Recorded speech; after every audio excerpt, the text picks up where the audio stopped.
बिस्मिल्लाहिर्रहमानिर्रहीम, अस्सलाम वालेकुम। मैं हूं आपका मेज़बान आकिल हुसैन। नाजरीन, आज के इस वीलॉग में हम बात करेंगे तहरीक इंसाफ के साबिक रहनुमा फैसल वावड़ा के हवाले से, जिन्होंने आज एक बहुत बड़ा एक बार फिर इंकशाफ किया है, एक बहुत बड़ा दावा किया है।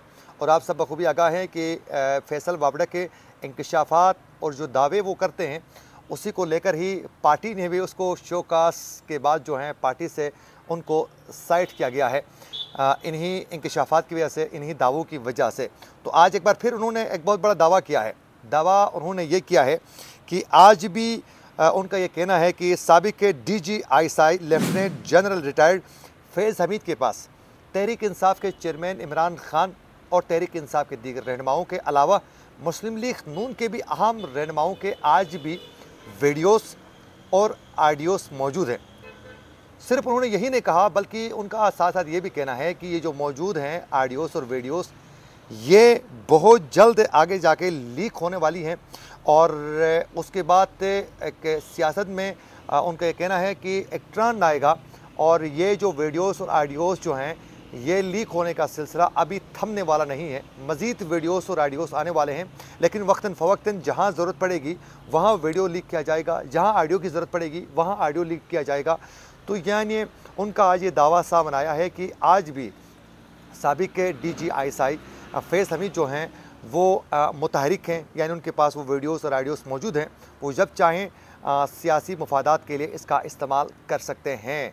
और साथ साथ मैं बताता चलूँ कि ट्विटर में भी बाकायदा हैकर 1112 के नाम से एक अकाउंट भी मौजूद है, जहाँ ये वीडियोस और ऑडियोस को पब्लिक किया जाता है। और आज भी वो जो ट्विटर में हैकर जो नाम से जो ट्विटर अकाउंट जो हैं, उनसे ये मुख्तलिफ़ अवकात में ये दावा किया जाता है।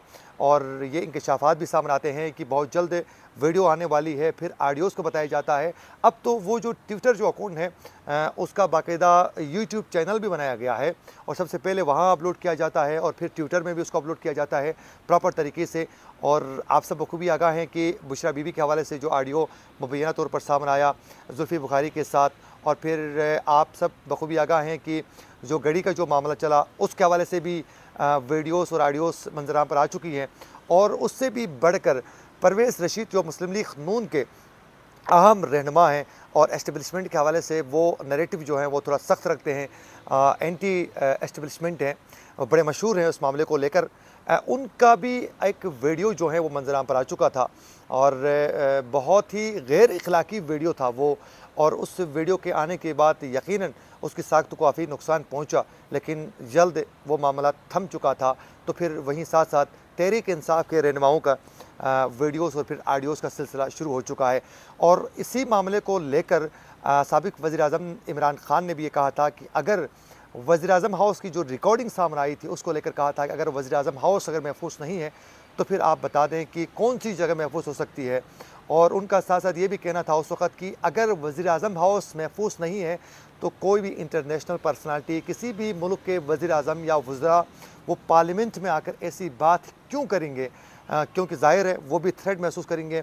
और वहीं साथ साथ शहबाज शरीफ ख़ुद भी वो बहुत ज़्यादा इनसिक्योर महसूस करते हैं कि जो ऑडियोस उनकी सामने आ चुकी थी। आप सब बखूबी आगाह हैं कि जो मरियम नवाज़ के जो दामाद था, उनका इंडिया से जो मुख्तलिफ पार्ट्स मंगवाने के हवाले से उनके कारोबारी जो मामला थे उस हवाले से जो ऑडियो लीक हो चुकी थी, उस मामले को लेकर वो भी बहुत ज़्यादा सेंसिटिव हो चुके हैं। और जब भी कोई ऐसी बात करनी हो तो मुल्क से बाहर बेशक ट्रेवल करके भी वो पहुंच जाते हैं, कहीं कॉल रिकॉर्डिंग ना हो हमारी, और यहाँ से लंदन चले जाते हैं, मियाँ से वहाँ जाके बातचीत कर लेते हैं।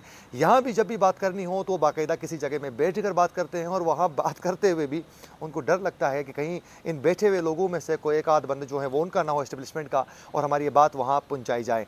तो आज उन्होंने ये इंकशाफ करके यकीनन एक थ्रेट दिया है। और देखना ये है कि इसमें हकीकत कितनी है, क्योंकि फैसल वावड़ा ने शहीद अरशद शरीफ के हवाले से भी बहुत से इंकशाफात किए थे और इमरान खान के हवाले से भी कहा था। और बिलखुसूस उन्होंने जो कहा था कि इमरान खान के लॉन्ग मार्च में किसी वक्त भी कोई भी ऐसा हादसा हो सकता है और खूनी मार्च शक्ल इख्तियार कर सकती है ये मार्च जो है, लॉन्ग मार्च, और बाद में हुआ भी वहीं। तो कुछ इसके इंकशाफात दुरुस्त भी साबित हुए हैं। तो साथ साथ अगर फैज़ हमीद के साबिका जो किरदार है उसको सामने रख कर अगर देखा जाए वो भी मुतनाज़ रहा है। इस हवाले से आपकी क्या राय है, कमेंट सेक्शन में ज़रूर अपनी राय का इज़हार कीजिएगा। इसी के साथ अपने मेज़बान आकिल हुसैन को दीजिए इजाज़त। अल्लाह निगहबान।